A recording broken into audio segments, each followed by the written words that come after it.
You are listening to the cycling podcast at Our Giro d'Italia, brought to you by iWalkUp, flexible loans built for small businesses. Today, we are in Padova. Kotze šitene, kotze vištine, nuspiku dešikora, kotze šitene, kotze vištine, nuspiku dešikora, selu mangiano le femmine. Where are we, Lionel? Well, we're in Padova, Richard, the scene of more courtroom drama, cycling-related courtroom drama than Perry Mason, Ali McBeal. You're probably an Ali McBeal sort of man, aren't you, Daniel? That's more your kind of thing. No, but I used to live in Padova. I'm surprised to see you appearing on the podcast today, the Prince of Savoy. For anyone who didn't tune in yesterday, I am now lobbying for Lionel to be exiled, like the House of Savoy when Italy was made a republic in 1946, because of accompanying Arosticini with aioli. Not again, Daniel. I mean, you're never going to live this down. I can get at least 3 days out of this controversy. Extraordinary culinary elitism this is. Actually, no, I hate to gang up, Lionel, on you. But you're going to. I really do. But I had a message as well from a chap called Jonathan Lomax, who said that he was shocked to hear Lionel Birnie putting pecorino in his pasta alla norma. Oh, that's incorrect. He says, incorrect. In Tooting, you'll always get ricotta salata. Oh yeah. Well, if he'd listened, he would have known that it was not possible. Don't insult the listeners. It was not the possible listeners to are always get. right. You can insult Daniel and me all you like, but the listeners are always right. He would have known that we couldn't get ricotta salata during lockdown, unfortunately. So pecorino is an acceptable enough substitution, really. Okay. So I'm not taking that one. With that. I'm not taking that one. Since it's the time for culinary confessions, I must admit that I think I made a terrible gaffe by saying that lasagna is from Ravenna. I haven't really found any documentary evidence of this. I mean, it's from there or thereabouts. Anyway, you're never going to believe this, but there's been beef in Italy for several decades about where lasagna actually comes from. And lovely beef in lasagna. Well, we're going to Padova, and in that neck of the woods, it's not even really called lasagna. It's called pasticcio, which just means like a big mess of pasta. That's what people call it up there. Lionel, you were shaking your head there. Well, I'd already researched this about lasagna, but Daniel's done the sort of Weasley thing of correcting himself before somebody else can point out his mistake. So all my research this morning has gone to waste. But I was enjoying. I was looking forward to pointing out that Daniel was wrong about something. Oh dear, it's all getting very frayed, isn't it? As we reach the end of week 2 of our Giro. Thank God we're not in the same room. That's all I can say. Just a serious point about the sort of travel around Italy, picking up. I'm like a culinary magpie. I pick up little bits here and there, and then I bring them back to not Watford, and I take what I enjoy and put a big dollop of mayonnaise on top or salad cream. Not salad cream. Salad cream. Goodness me. It improved it. The Abruzzese people could learn a thing or two. Their rather bland lamb kebabs were improved immeasurably by aioli. What's coming up in today's episode, please, Daniel? Well, Rich, a relatively flat stage. We're going from Ravenna in Emilia-Romagna to Padova in the Veneto, and we're going via the Colli Euganei, which are a range of hills outside Padova. Why are we going there? Well, on the 21st of February, the first person to die in Italy from coronavirus unfortunately did so in a place called Vo in the Colli Euganei. That was one of the first 2 places in Italy where there were outbreaks, well, towards the end of February. The other one was Codogno in Lombardy. Vo, since then, it sort of went into isolation. It isolated itself immediately, and since then has been a bit of a sort of test case for the rest of Europe. There are some really interesting studies going on there that are being referred to and used, serving as an important reference point all over the world for how to contain the virus. Again, sort of in keeping with this theme we've had during our Giro of Italy getting back on its feet, really, after the coronavirus. Another place to mention in that range of hills, a range of volcanic hills outside Padova, is a beautiful little village called Arqua Petrarca. It was the home of the famous Italian poet Francesco Petrarch in English, and one of the founders of the Italian language, Lionel, in the early Italian Renaissance. One of your predecessors. You've heavily influenced the Italian language in recent times, but Petrarch, Dante, and Boccaccio are widely considered to be the inventors of Italian. But what have we got? Sorry. But what have we actually got in the podcast? There was a link. We are unfortunately talking about coronavirus today, and we're talking about that moment in time. So I said the first person in Italy died on the 21st of February. Professional cycling was pretty much carrying on as normal around that date. The UAE Tour was about to start on the 23rd of February. Start it did, but it did not finish. So we're going to be hearing from someone who was at the UAE Tour and remained in the UAE for a very long time as a result of the coronavirus crisis.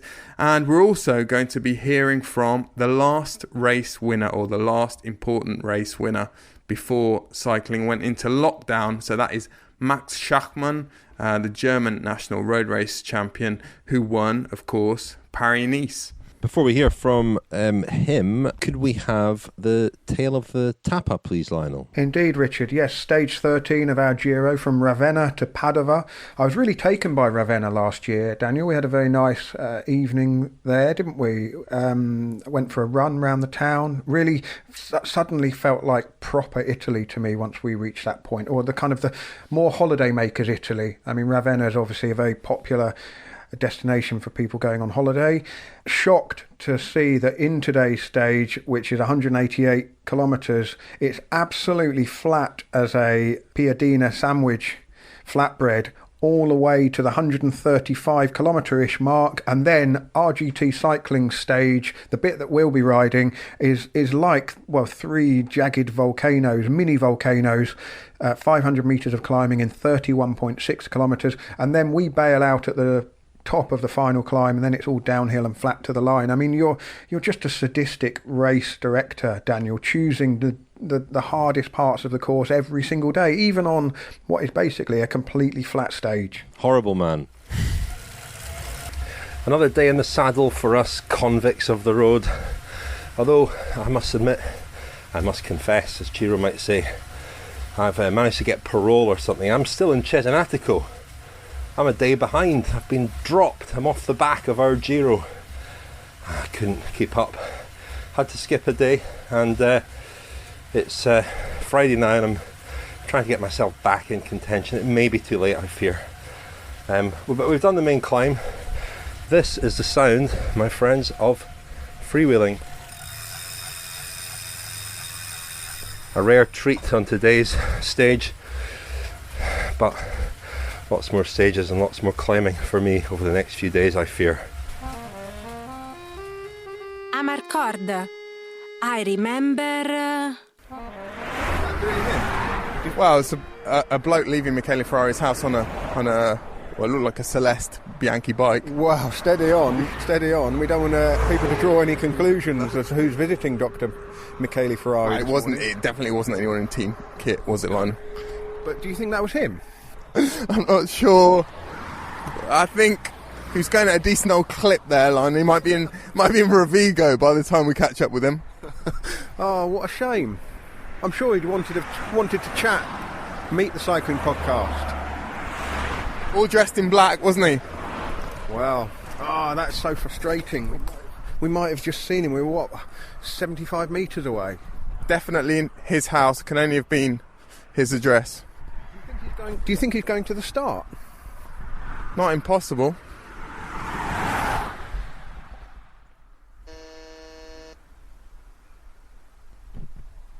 No answer, Lionel, at the moment. Well, he's gone off on his bike to the start of the stage. Maybe we should get back in the car. Chi è? Buongiorno, c'è Michele? No? Ah, ho capito. Chi è, scusi? Sono un giornalista, stavo qua per il Giro d'Italia, quindi... No, mi dispiace, non c'è perché è fuori in bicicletta. Ho capito, va bene. A noi il Giro d'Italia non interessa, grazie. Ho capito, grazie. Buongiorno. Well, Daniel, what did she say? Well, she said, hello, buongiorno. She asked who it was. I didn't reveal that we were from the cycling podcast. I just said, Is Michele around? And we suspected it was him, didn't we, leaving the house about, 200 metres ahead of us as we walked up to his house, leaving on his bike, and she indeed confirmed that, said that he was out training. Not just that he was out for a poodle on his bike line, Michele Ferrari was training this morning. You don't think he's gone to the start? Well, no, because the lady we spoke to, I presume might be his wife, said that the Giro d'Italia does not interest them. Interesting. Well, Daniel, the route today takes us one way or another past Ferrara, the home of Dr. Michele Ferrari, and we went and doorstepped him. Well, did you? All that grousing about the climbs in the second half of today's route, or towards the end of the stage today, you could have popped into Michele's on the way and stopped. It was the night up. before I really needed to drop in and pay him a visit, I think. And this is an unfortunate segue, and there's no link here at all. But any update at all on the cheating, the allegations of cheating on the Our Giro on RGT?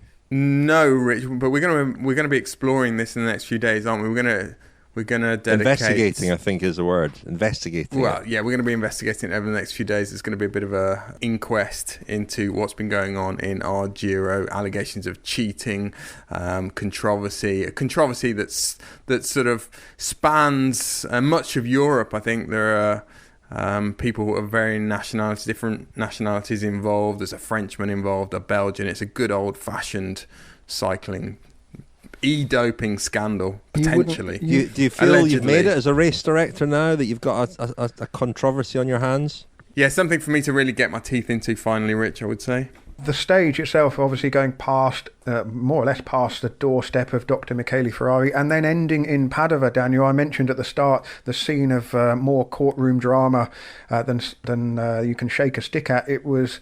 Well, the investigation into Dr. Michele Ferrari was based in Padova, wasn't it? And it went on for years, and documents and phone taps and riders were caught in the Dr. Ferrari network. Well, the investigation went on for a long time, and several riders were banned as a result when it was proven that they had worked with Dr. Michele Ferrari, who was banned from working in the sport at the time. So, this is the stage of scandal, and we have our own scandal to investigate. Quite fitting. You are listening to the Cycling Podcast at Our Giro d'Italia, brought to you by iWalkup, flexible loans built for small businesses. iwoca.co.uk.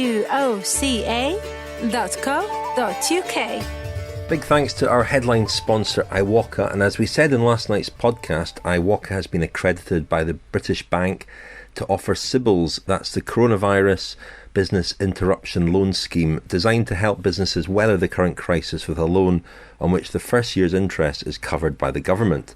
iWalka have lots of satisfied customers, people who have been able to grow or develop their businesses with the help of a loan, including people whose businesses are in the cycling industry.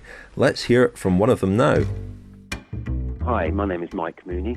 I run Hub Velo in Hackney, London. Probably much like any other small companies, cash flow is always an issue, especially in the cycling world, because it's very seasonal. So obviously in the spring and summer is a great time. Everyone wants to get on their bikes, they're riding, they're racing, they just want to be out, they're on holiday. And then in the winter months, business just drops off. Like it gets to the end of November and it's just like falling off a commercial cliff. Everything stops. It's very difficult to kind of maintain the business. We have the same staff, we have the same space, we have the same outgoings. So it's always very difficult to do that, to maintain the business with obviously a decreased amount of income. But we've managed to always work around it. Historically, the banks have not been as flexible as we would like them to have been. And then it all went pretty much kind of, I guess, digital and a bit faceless. And we didn't really have anyone that we could communicate with that understood us as people. And then I found out about iWalka. I found them online. I'd read a couple of reviews, decided to get in contact with them. And they had everything that I didn't have from the bank. And I had someone that I could talk to. They understood our business. They were young. They were keen. They really wanted to help. It felt like the perfect partnership. It's just been great. I mean, we've got our first chunk of cash. We don't have an enormous amount of money with iWalka. We don't really need an enormous amount of money. It's just to tide us over through that, as I say, that difficult period in the winter. I actually have a relationship with iWalka. Someone I can talk to. I know them. I've been to see them. They ride bikes.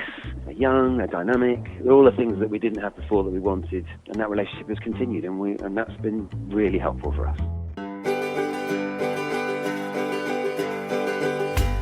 Giro Giro Dream Team with Ciro Scognamiglio. Dear listeners, well, obviously, Vincenzo Nibali. I chose the shark not because he's a serial Grand Tour winner, not at all. Who cares? The real reason is that I'm considered in the world of cycling is a shadow, but it's not true. He is my shadow. He follows me everywhere. We have an agreement. He knows that he never has to ask me to write a book about him. Never. David Luxton, are you listening to me? Never a book on Vincenzo Nibali. Otherwise, I will interrupt immediately our relation and I will cancel his telephone number from my smartphone. Imagine, your listeners, who cares about writing books and writing books on the shark? Well, Ciro Scognamiglio there with his latest pick, his latest selection for Ciro's Dream Team. No surprise at all to see Vincenzo Nibali in his lineup, is there? I wouldn't have thought so. I'm very intrigued by what kind of alchemy Ciro thinks he's going to be able to create between Mark Cavendish, who else we got in there? Leo Viviani, Radio Viviani, of course, Nibali, Filippo Pozzato. Yeah, it could be a bit of an incendiary mix, I fancy. I think Ciro cares about that. I mean, he's not really picking these guys for how they'll perform on the road, I don't think, is he? As a team, as a unit. He'll have loads of stories for the team website, won't he? And Contador as well. Let's not forget Alberto Contador's in there too. Fantastic. But Nibali is one of the few kind of big name riders who has said, in reaction to the revised calendar that's been announced, that he will ride the Giro d'Italia. He wants to ride the Giro. The Giro has kind of missed out because riders like Simon Yates, Romain Bardet, who were going to target the Giro when the revised calendar was announced, immediately said they were going to go to the Tour de France instead. And Nibali is, well, I think the only sort of big name at the moment who has said that he will target the Giro, which will be in October if things go according to plan. And in this episode, we're going to be talking, aren't we, about coronavirus and how it's impacted the cycling world, why we're in this situation that we're in at the moment. And we're going to speak to a couple of people from the world of professional cycling affected in different ways. Max Schachmann, really in the form of his life, won Paris-Nice. And we're going to hear from him about that win. He's the last winner of a World Tour race at the moment. And Andrea Agostini, the Chief Operating Officer at Team UAE, or UAE Team Emirates, as they're known, who was caught up at the UAE Tour and fell ill himself, didn't he? And then ended up being sort of stuck in the UAE for quite a long time.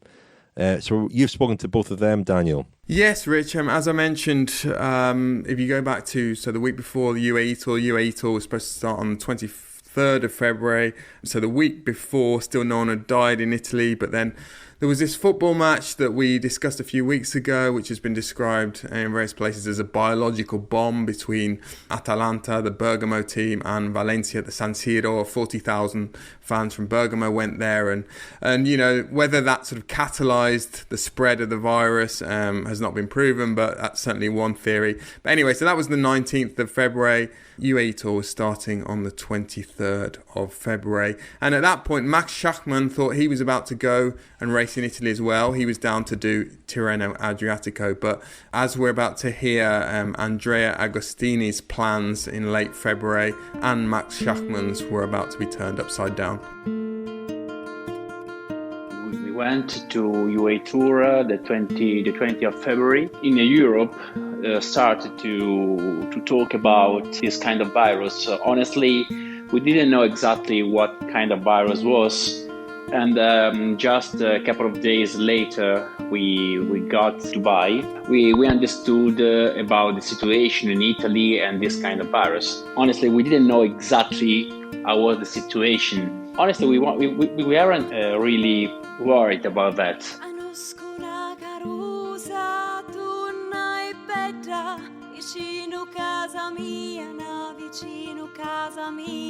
Like I was planned to go to Italy, to Strade and Tirreno.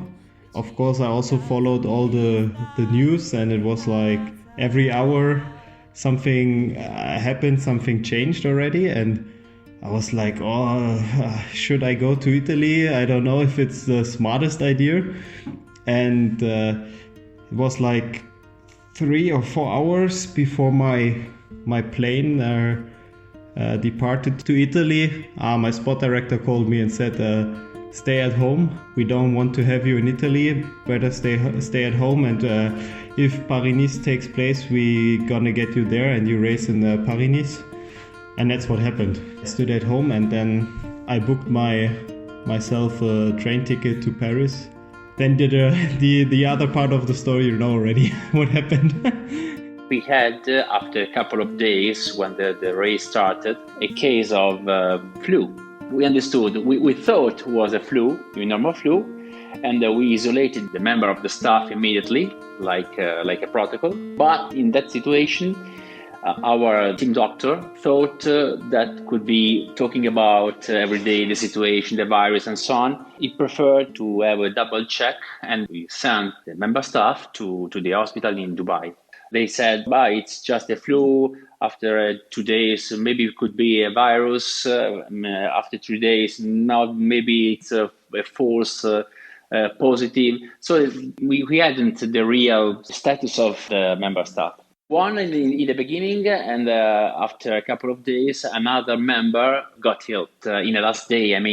Before moving to Abu Dhabi after the second Jebel Afid stage that we won with Tadej Pogacar.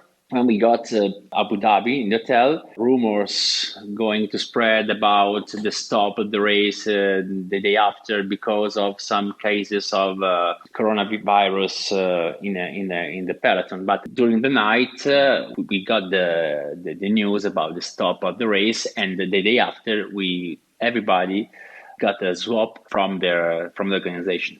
In our case, we were all the UAE team were negative.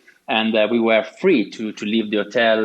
That was on Friday, 28 exactly. It was the first swab. We got the result 30 hours later. So during the night of Saturday, they informed us that we were all negative and we were free to leave the country. We had a meeting. During the meeting, we discussed between us what was the best solution for us, and our team principal, Mauro Zanetti. And he said, guys, I know that we are free, we are all negative, but we never know because we got some information about this kind of virus. We know that there could be an incubation of 2 weeks. So it's better if we put ourselves in a self-isolation. We can have another swap in a couple of days, and we see it's for our family and so on. In the first moment, we want to leave and we want to go home, but we decided together that what he said, the Mauro Zanetti, was maybe the best solution for our family. And we started our self-isolation, our quarantine, voluntary quarantine. The 1st of March, after a couple of days, we repeated the swab, and me and the other team member were positive. In that case, even if I was completely asymptomatic, I got a couple of lines of fever, my 37.2, 27.3 for 2 days, but no symptoms. No problem, no cough, breath problem. A lot of us were completely asymptomatic, but with the rules of Abu Dhabi, they put the real isolation in the hospital.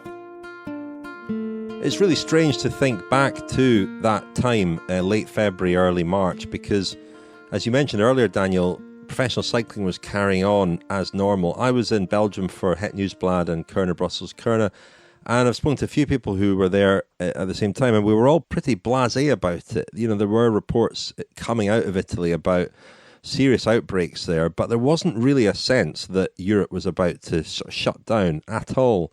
And it was probably a few days later that talk about postponing or cancelling Strade Bianche became serious. But it was a real sort of creeping thing, wasn't it, at that point? And it is strange to think back to a very recent time, but a time that now I can sort of recognise our heads, our minds were in very different places. Yeah, and we were aware to varying degrees about what was happening in the UAE. We knew that the likes of Andrea, but also lots of riders. So the Groupama riders, for example, and there were lots of others as well. They were they'd either tested positive, as was eventually the case with Andrea, or they were still kind of locked down, self-isolating as a kind of precautionary measure. But there wasn't that much information about how they were going to get home, when they were going to get home, or their condition. I mean, by this point, we knew that Fernando Gaviria and Max Schachmann were potentially involved as well. I mean, both of those two have spoken about what happened to them since, and Schachmann has actually admitted that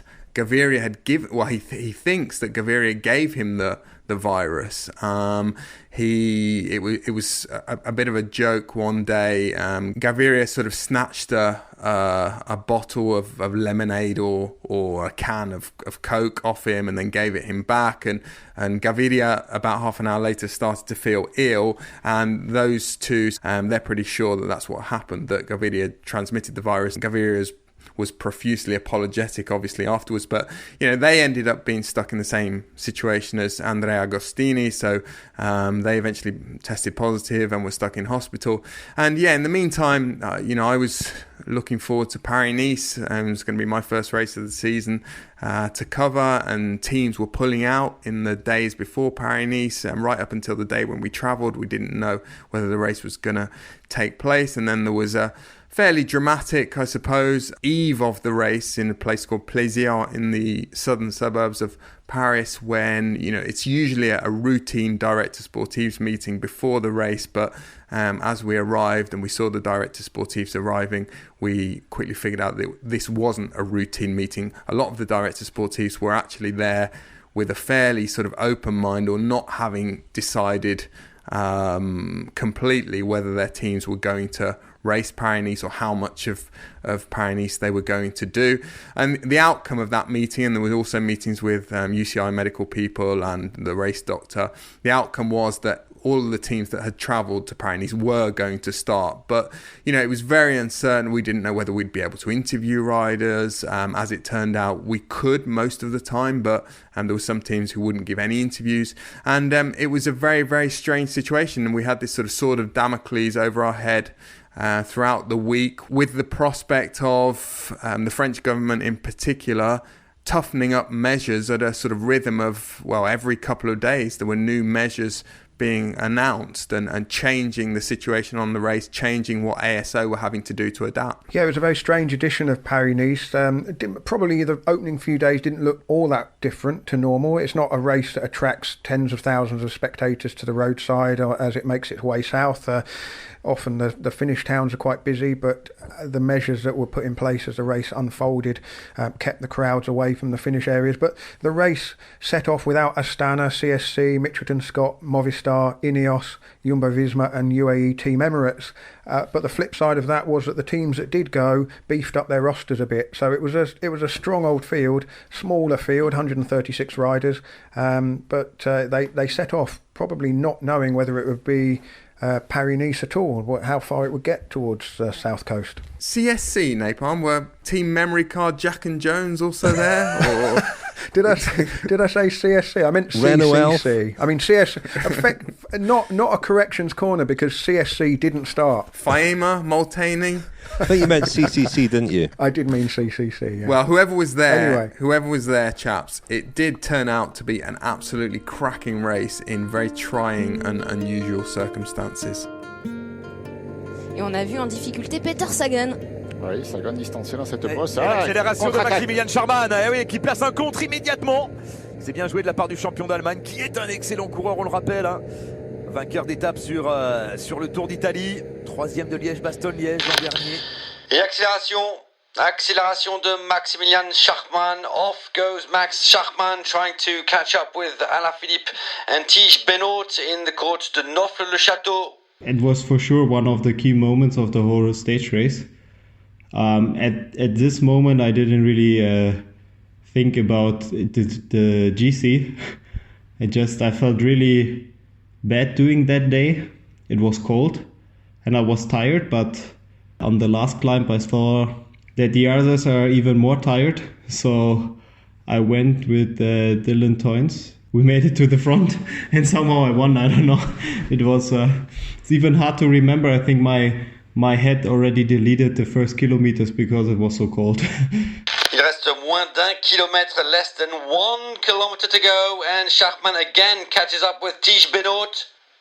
And victory goes to rider number 37, Maximilian Schachmann, Bora-Hansgrohe, stage victory and yellow jersey. Julien Alaphilippe qui ne s'imposera pas aujourd'hui et qui ne sera pas le premier leader. Maximilian Schachmann qui va déborder, semble-t-il, Dylan Teuns. Maximilian Schachmann, le champion d'Allemagne, qui s'impose ici à plaisir devant Dylan Teuns. Troisième place pour Tige Benoit et Julien Alaphilippe. Quatrième, Schachmann sera le premier leader de Paris-Nice. Actually, I was surprised that it's more or less the Malo Jaune, the Tour de France jersey. To have one now, to wear one, it was a great feeling, and I was so happy just to have it at least for one day. I started to think about GC maybe that day when Nizzolo won the sprint, the crosswind day. Et le peloton est en train de se scinder. The pack is breaking up into several groups, echelons, and these final moments of stage 2 to Chalette-sur-Loing. In the front group, we have the likes of number 31, Peter Sagan, and the yellow jersey, number 37, Maximilian Schachmann. It's more or less like 7 or 8 one-day races, a little bit. For sure, those days are never boring days, but sometimes it's really, let's say, brutal before the key points of that day. Like it's really difficult to move up to the front to be in the first group. Yeah, I like it if it's really splitted. Sometimes it splits and it's back together and it splits again, and it's really, you have a group of riders in the front who's like, damn it, they're back, and the other guys who just came back are like, I don't want to make the same mistake again. I have to go to the front to be in the first group if it splits another time. And that's the moment where you have to fight even harder because, the guys from the second group who just came back, they felt really bad because they were in the second group. They are even more ready to fight harder. You know what I mean? It's always even harder to position yourself to be in the first group another time and another time. So for sure it's never boring. Ne figure pas dans le groupe de tête. Je répète, ne figure pas dans le groupe de tête. Not in the leading groups are number 11 Quintana, Arkea Samsic, number 21 Thibaut Pinot, Groupama FDJ, and number 41 Julien Alaphilippe, de Koenig Quickstep. Peter, I don't know what he would actually say. I have to say, I'm in the bus. I'm also, I tell them my opinion, but I'm also listening to the more experienced guys like Peter first, because he won 100, I don't know how many races. So he also had a lot of experience, and it's good to listen to him. Like in one day, I got another advantage, a few seconds. And he split it up the group with me in the wheel, and he made a really strong move in this moment. Luckily I was on his wheel, so I could follow him, and it helped me a lot that day. Important seconds for the GC. The phase in the hospital was really tough, above all mentally, because physically I didn't have a lot of symptoms, as I told you before. And it was really difficult mentally because I was in hospital for 23 in isolation. And I tried to organize my day in a routine, trying to spend the 24 hours doing something, giving a sense to my day. So reading a lot in the first part of the day. Try doing some body exercise during the day because, as I told you, I felt really good. Above all, after 3-4 days. Fortunately, our Mauro Gianetti, our team principal, sent to us a roller with the bike. So I had also the roller and the bike in the room, and a little bit of work. And I spent a lot of time by Skype with my family, with Mauro and the machine, talking about work, just to keep me busy. I guess now they were really worried about all of us. I'm in touch with my coach every day, and we knew that the biggest challenge would be the time trial and would be the mountain stage. So we already discussed what I have to push and what I'm probably able to do and how we do it. This calms me down, those conversations, because he knows my physiological parts of my body very well, and he knows what's possible. And if he says it's possible, I can really believe it. We have a goal together. In the past 2 years, I am really happy. He's more a little bit surprised how good I develop.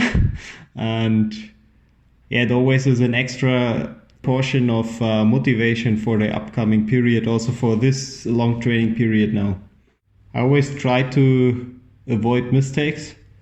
Like if there's someone much better and I don't see a way to beat him, I don't need to feel stressed.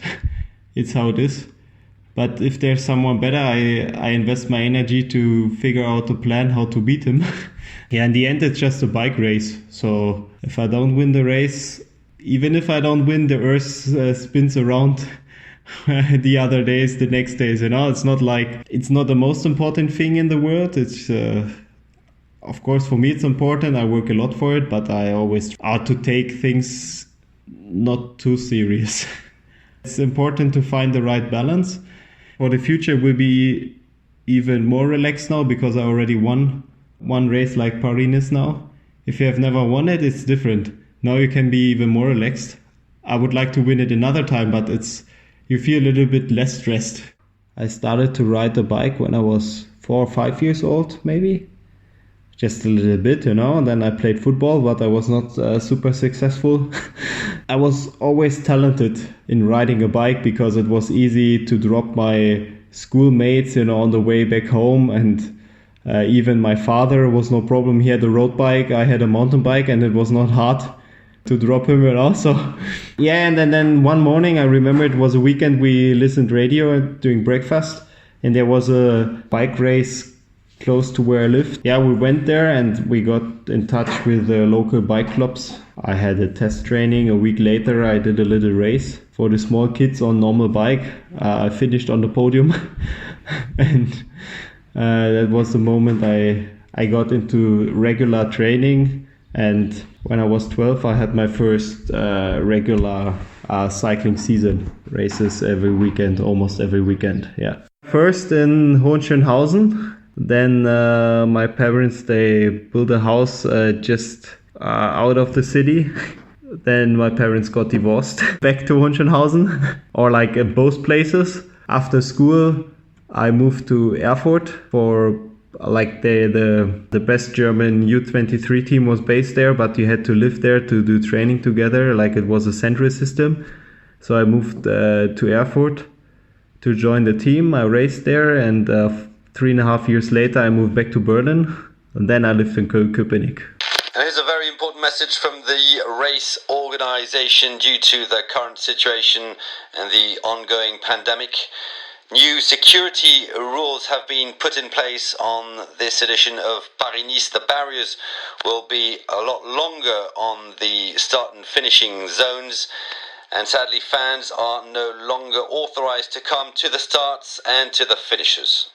We talked about the whole situation, and you always have different opinions because of different persons live the crisis with a different view, So it's not easy to hold the group together. I think what was pretty new is that it was a new kind of virus. Nobody knew something about it, not a lot. It was pretty new, so. We thought it's not our responsibility, to know if it's safe for everybody. It's up to the RSO and authorities in the region of France at this moment, because we are racing every day and we don't have the time to look up about the virus and everything. I gave the responsibility to also and to the organizers and tried to focus on the race. And we also listened to our doctor. At that moment, you already saw that is not dangerous for young and healthy people. That's why that's the reason I was never worried about myself. It's more like a responsibility to not infect anybody who has a bigger risk. Il reste maintenant moins de 3 km à parcourir. Moins de 3 km à parcourir dans cette 6e étape de Paris-Nice. Et chute du maillot jaune, Maximilian Schachmann. I heard that the rule isn't 100% clear, so it's a little bit up to the commissaires. And when I saw the commissaire, I think he was even scared in his car going down that descent. So for him was not even a question mark behind the decision, because of course I made a mistake, but I also studied the road book and I paid a lot of attention in the 2 marked corners, but this one wasn't marked and I was not the only one who was going straight there. So it was also a mistake. It's so dangerous to say, guys, okay, go down there for, fighting for GC victory, fighting for the stage victory, without having seen this descent before. So in my opinion, you also don't need to build such a finish into a stage race. I mean, if it's a one-day race, it's different because you are there. You can ride the descent 1, 2, 3 times, and you know what you can expect. In the end, that's a more fair situation in the race, because if you cannot follow, it's up to your technical skills. But although the other guys in front of me, like Julien, said that he almost crashed. So he said he also just made it in the last moment. It's dangerous. I was happy that the commissaire had the same opinion about it. And the yellow jersey, Maximilian Schachmann, back on his bike and riding. Let me insist on the fact that the crash occurred in the final 3 kilometers. I repeat, the crash occurred in the final 3 kilometers. Maximilian Schachmann will be given the final time of the group he was in when he crashed. I have always the hope to be negative every time I got a swap. I got 12 swap during my isolation. Every time I got the hope to be negative and come back to Italy. But in the same way, I was happy because I was in the best country in the world to try to that they can take care of me. I was reading a lot of news about Italy, and honestly, in UAE we got the best care that we could.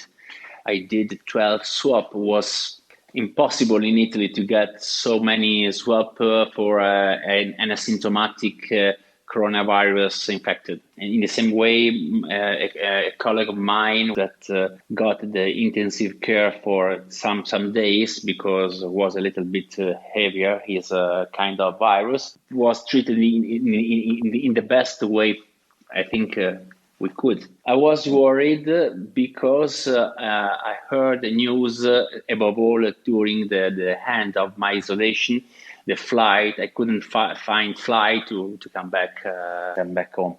Bonjour à tous, un message important de l'organisation de Paris-Nice, an important message from race organization to let you know that due to the current situation and the coronavirus pandemic, the race organization has decided that the 2020 Paris-Nice will finish after stage 7 at La Colmiane. Stage 8 will therefore be cancelled. I repeat, stage 8 will be cancelled.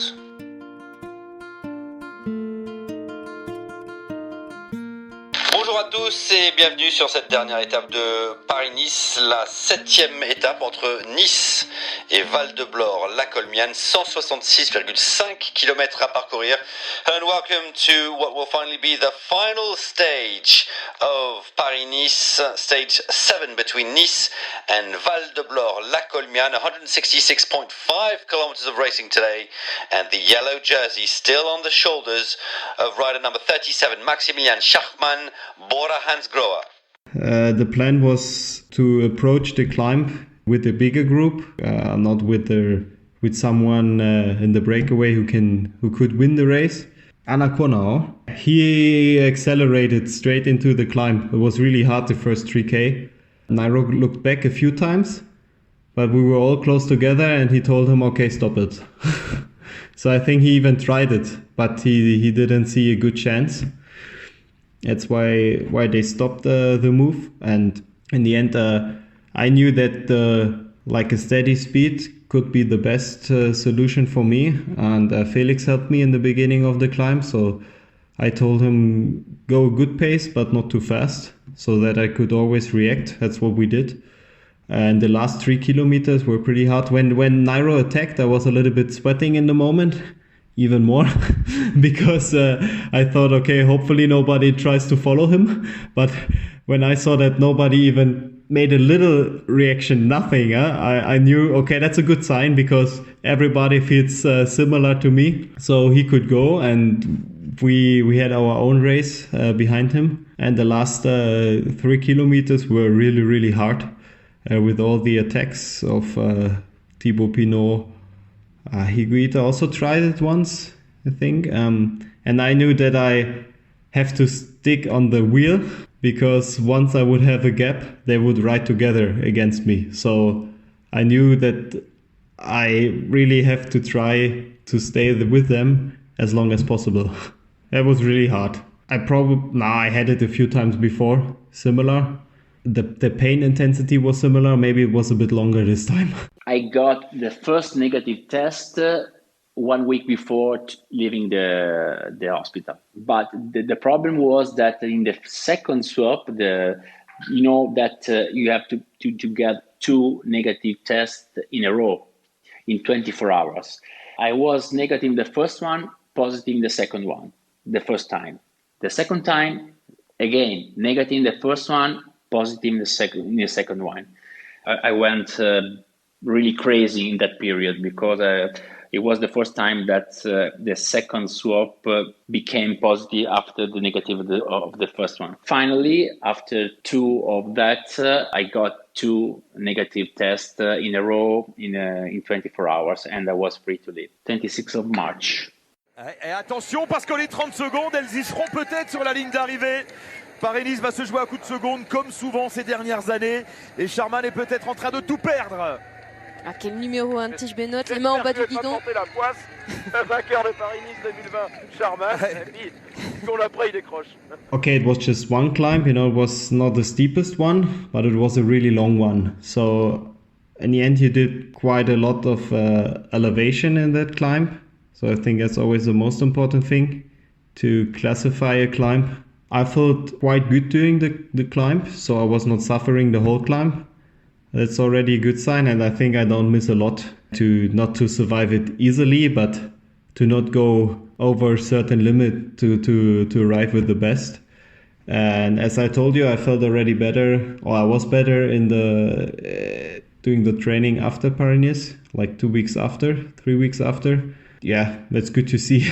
On a flight, and I was in contact with the embassy, Italian embassy. In the final, we got a flight from the Swiss embassy, honestly, coadjuvated by the Italian embassy too. For some Italians, were some slots, some seats in a flight to Zurich, and we got that flight the 5th of April. From Zurich, we flew to Italy the day after. Il va gagner. Schachmann va gagner Paris-Nice parce que Benoît a légèrement coincé dans les 500 derniers mètres. La 3e place et les 4 secondes de bonification pour Thibaut Pinot. Higuita, Nibali et Schachmann gagnent Paris-Nice, mais Dieu qu'il aura souffert. 12 secondes de retard pour Schachmann sur... I enjoyed it. In the first moment, it was a bit different. Maybe a little bit less attention. After a few days, even the Corona topic was a bit, monotone, like boring, So journalists were like, oh, what happened beside Corona? And I was actually the guy who won the last Vuelta race. So everybody called me. So I had quite a lot of attention over a longer period this time. Mostly it's like, okay, Paris-Nice, then for another 5 days, it's interesting. And afterwards, there's already the next race where all the attention goes to. And that's different because it was the last race for a longer period. And that's, I think, the main change for this race. April 5, and I spent one night in Zurich waiting for the connection to Italy. And so I got finally home at the April 6th. Yeah, it was so strange feeling. In the first situation, we were really scared. We knew that we were negative with the antibody too, because now we have also antibody. But we were scared to be also now. Honestly, I'm not feeling really good when I'm so close to other people that I don't know. The first feeling was of happiness for sure when I got on the plane, because I was sure that the nightmare was over.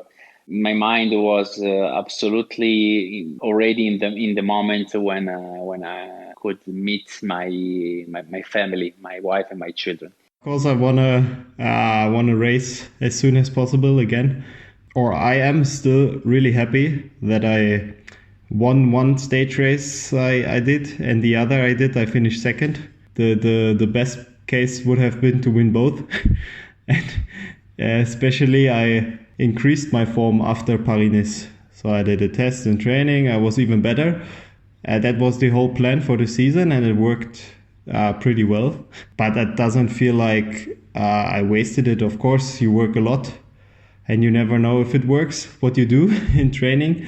So it's the same situation for everybody. So it doesn't feel like it's wasted because I cannot change things like the coronavirus. It's good to know that the Tour de France starts end of August, the earliest. So it's good to know that already.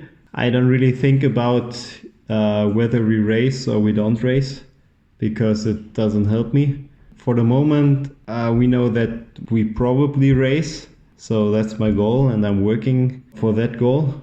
Like for us, for sure it's possible to race without fans. I think it's a big challenge for the ASO to make sure there are no fans. But this is, again, it's not my task to make sure that it happens like this. I think they have to release a good plan if they want to do it like that. But I think in the end, people say it's just sport and it's not so important. Of course, it's not important to basically live, but entertainment is always a little bit important for people, they want to get entertained when they get back home from work or whatever. To strengthen the society and the group, you have to give them some entertainment also. So just if it's possible to do it, and if nobody is risked with health and everything, it would be good to present some sports if possible, and even just in TV. I think it's for sure a ghost tour would be better than a virtual Tour de France, in my opinion. The cycling podcast at Our Giro d'Italia is supported by Science in Sport. Science in Sport, fueled by science. Thank you very much indeed to Science in Sport, our long-time sponsors, for their support of the cycling podcast. You can get 25% off at scienceinsport.com with the code, remember this now, Daniel, SISCP25, SISCP25. If you were riding Our Giro, Daniel, you'd be using that to stock up on your Science and Sport products. They are powering me around Our Giro. Well, powering might be an exaggeration, but they're getting me to the finish of most stages. Thank you to Science and Sport for their support of the podcast. Very grateful indeed to them. Well, we heard from Max Schachmann there on his win at Paris. We also heard the voice of Seb Piquet, a familiar voice, of course, and a voice that, to me, when I hear that voice crackling through the radio, it brings a race to vivid life for me. It tells me that we're at a big race, and very evocative. So nice to relive Paris. I remember when we spoke about Paris in the weekly podcast after the race, I think we all felt, this could be it for a while. That was one reason why we enjoyed the race so much. It was also a great race, but there was almost a sense of nostalgia even at the time, wasn't there? And now, sort of thinking back to it, being reminded of it, and Max Schachmann he's a very appealing young guy. First kind of came to our attention a couple of years ago, not least because he won a stage of the Giro d'Italia in 2018. We'll return to that in a moment or two, but he's a bright guy. He was at Quick Step, moved to Bora-Hansgrohe, a natural fit, obviously, as a German there, and a really talented rider who's capable of winning lots of races and lots of different terrain. He is a very talented rider, Rich, but just thinking about Paris-Nice, and well, we debated at the time, and many other people have debated whether the race should have taken place or not, but it was quite special to be there and just to experience such an unusual race. And when the other day you were doing your reading from the Dino Buzzati account of the 1949 Giro, there was something that sort of resonated with my experience of Paris-Nice. And when Buzzati talked about the strange sort of comradeship and camaraderie that wasn't there between the press and the riders during the race, but then when suddenly everyone sort of stepped out of the race bubble, the Giro bubble, and into sort of civilian life at the end of the race, it was there. Everyone had this, this sense of kind of solidarity, of having experienced something together. I felt that at Paris-Nice during the race in particular, and then on the last day, so when it was all done and dusted, Schachmann had won, and it was a fantastic performance on the mountaintop finish that day. And as I think we heard there, a bit of an epiphany for him, because he felt that it's really kind of opened his eyes to what he might achieve in the future in Grand Tours. But that night there was a real kind of an end of term feeling about it, but obviously with the sort of anxiety hanging over all of us, and there was a sense that we'd been through something quite trying together, journalists, everyone involved on the race, and we were all sort of stepping back into a world, or stepping out of the race and into a world which was going to be quite unfamiliar and very uncertain. And just on Schachmann, Rich, he's a fascinating character, very charismatic, interesting backstory, probably not your typical cyclist. I mean, his parents were physics teachers, I think. Very clever lad. Got sort of a straight A student in his sort of Abi, which is the German equivalent of A levels. Grew up in Berlin, in an area of Berlin called Lichtenberg, which most people know for two things: the IKEA, the huge IKEA there, where everyone goes to buy their furniture in Berlin, and the Stasi Museum. It's one of the big attractions in Berlin. It's well outside Berlin actually, but so all of the old kind of Stasi files, or what could be salvaged when the wall fell in 1989, was salvaged and pieced together. And if you make a request to go and see someone's Stasi files, then that's where you go to do it. And there's a fantastic museum there. But Max grew up 800 metres away, and he's never been to the museum, he told me. Has he been to the IKEA? I'm sure he's been to the IKEA. And are the files, the declassified Stasi files, stored in IKEA shelving units? Billy That's bookcases. The big question. Come on. It's not the first time that's come up. Oh dear. You say charismatic, Dan. He's also quite gauche, I think. There's a sort of I thought that in the Giro press conference from 2018.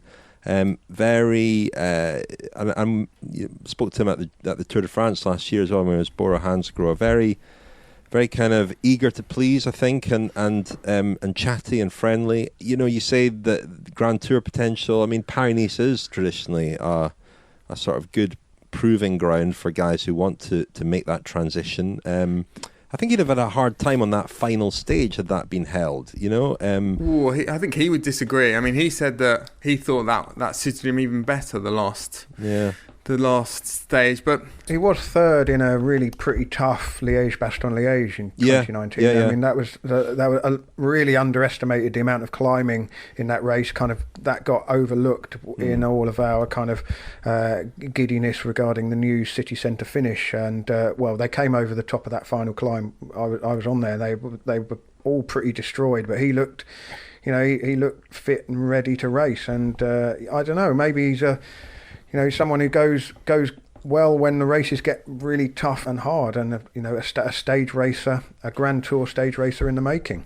And he's the one. He's to my mind, he's probably the first big German rider who doesn't seem, or hasn't kind of come from the or he's not affected by the shadow of the dark years, the desperate years in German cycling. I mean, I always felt that although John Degenkolb and Marcel Kittel have done a fantastic job of sort of giving German cycling a presentable face again, and also, you know, addressing some of the issues arising from the Jan Ullrich generation and the Eric Zabel generation, the question has always, well, the air has always been thick with that question, you know, how do they situate themselves in relation to the Ullrich generation? And it was really sort of an inescapable question. And quite a burden for them, you felt, as well. I mean, quite a lot for their shoulders to carry. I think so. And even when you ask Max Schachmann about that generation, the Ullrich generation and Zabel generation, he doesn't sort of cower in the corner, or he doesn't even trot out some sanitized, sterile PR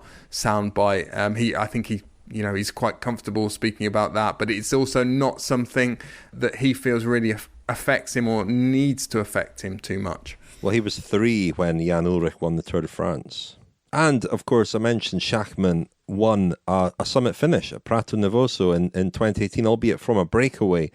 A very significant day in that Giro, won eventually, of course, by Chris Froome after Simon Yates led for so long. But that day and that climb, and it's the reason why Schachmann's win that day was perhaps overlooked, that was the first sign of kind of weakness from Simon Yates. And we will be returning to that Giro and stage 19 in particular the following day in an episode next week. We've spoken to all the main protagonists in that stage, but let's just look back on that day, the day that Max Schachmann won a stage of the Giro, but we were slightly kind of looking elsewhere, I suppose. Let's hear first from the opening to that night's episode when Daniel and I were kind of looking the other way as Max Schachmann won. Then we'll hear from Chris Froome, who went on to win the Giro, and from Chris Juul-Jensen, Simon Yates' teammate at Mitchelton Scott. Well, Rich, colpo di scena, as they say in Italy. What does that mean? I don't know, Daniel, but it looks like a casino to me. Yeah, it's very dramatic. Oh no, someone's gone the wrong way. Froome's gone the wrong way. What's he doing? Yates is just... I'd be captured. Well, I'm not sure I'll ever get a job as a commentator. In fact, this could be the end of my brief TV career. Lopez has just come over the line, but we thought this would be a good climb for Dumoulin, didn't we? But it was really Chris Froome that lit the blue touch paper, or Team Sky, with Wout Poels, and Dumoulin has just hung on the back, but very good move. And Yates, good day for Dumoulin. Yates has cracked a little bit. There's no other way. I mean, this sets up the last 2 days. Seconds is this going to be? 3, 4, 5? But more than that, Daniel, he looks in difficulty, and he's been dropped by the Carapaz group, and he's coming in with looks like Mikel Nieve here. A difficult day, and it's what we've always said. The Dutch journalists are already mauling. But this Giro is not over, is it? No, and as we said last night, Rich, these stages with just one big climb at the end, often they look quite innocuous compared to the big multiple mountain days, but they cause a lot of damage. Should we go and try and speak to some riders? Let's go. He didn't lose much time there at all, but was that highly significant to you that he did get dropped towards the top? That was where the cracks began to show, I think, for Simon, because there was a bit of excitement towards the top of that climb and a few attacks. All of a sudden, Simon just wasn't there anymore. He wasn't on the wheel. And I think that opened up that whole question of, hold on, has he suddenly got sick, or is he just running out of steam at this point? Because he's been able to follow everyone's attacks up until now. And this was the first time that he wasn't able to follow, and he didn't lose much, but it was enough just to show everyone that there was a slight weakness, and that was enough to give people hope. And I think that changed my mentality completely for that next day on Finestra on stage 19, finishing up in Bardonecchia, and it just made me think this is probably one of the hardest stages of the race. It's just 3 big climbs. There was a sense of unease, obviously. It was also the feeling of it's out of our control in a way, because stage 18, I mean, again, beauty of pro cycling, but especially doing it Grand Tours, there's so many things that can't be explained. Also the idea of you do a 3-week Grand Tour, and personally I come out of it better than when I started, which makes no sense either. But you hear a lot of riders talk about that. But a guy like Simon, he just dominated for so many stages, and then it was like flicking a switch, when you saw it from the outside, that all of a sudden it was just, the magic was gone. I think we were all sort of hoping that it wasn't true, but maybe we all went to bed with sort of the feeling of oof. But a pretty cool experience, because we all desperately wanted him to win the Giro. He was so close, and it would have meant so much for the entire team and everyone involved. but no one finished in Rome feeling like we'd been robbed of something, or we knew it hadn't turned out the way we'd expected, but we still felt that we'd been part of a special grand tour. And that to me is also something that, I enjoy, means a lot in this team, is that you really value this team effort. And when things go as we plan, that sort of overshadows more or less everything else. Well, that was a little flavour of an episode that we'll be playing next week in the final week of our Giro. I think it's our penultimate episode, in fact. One to look forward to. Hungary feels a long time ago now, doesn't it? Already it does, doesn't it? Yeah, receding in the rear view mirror. What have we got coming up tomorrow, though, Daniel? Well, we're staying in the Veneto region and we're heading through Prosecco country at the start of the stage. And we are going to be sort of skirting Tiramisu country, or at least one half of the great Tiramisu divide. Richard, I can see your eyes glazing over. As fiercely kind of contested as the Coppi Bartoli divide. Very much so, very much so. Well, we might revisit the famous Tiramisu podcast, World Cup podcast tomorrow. I'm going to be making the tiramisu, Daniel. I might even put some aioli in it for you. Oh, God. And then we will be heading up Monte Grappa. So maybe we'll finish the day with a lovely grappa. We're going to, I think there are 9 ways up Monte Grappa, and we're going to go up, or you guys will be going up one of the steepest ways, a road that's steeper than any of the ascents of Monte Grappa previously used in the Giro, which you'll be delighted about, I'm sure. Just going back to tiramisu, I wonder if there's an Italian version of Daniel Friebe, a real Daniele Friebe who kind of argues passionately with his Italian friends about Eton mess and whether it should have strawberries or raspberries and what kind of cream to use. Tiramisu, of course, literally means pull me up. So hopefully there'll be someone there to pull you up Monte Grappa. Yes, excellent. That sounds great. Well, until then, thank you very much, Daniele Friebe. Thank you. Thank you, Lionel. Thanks, Rich.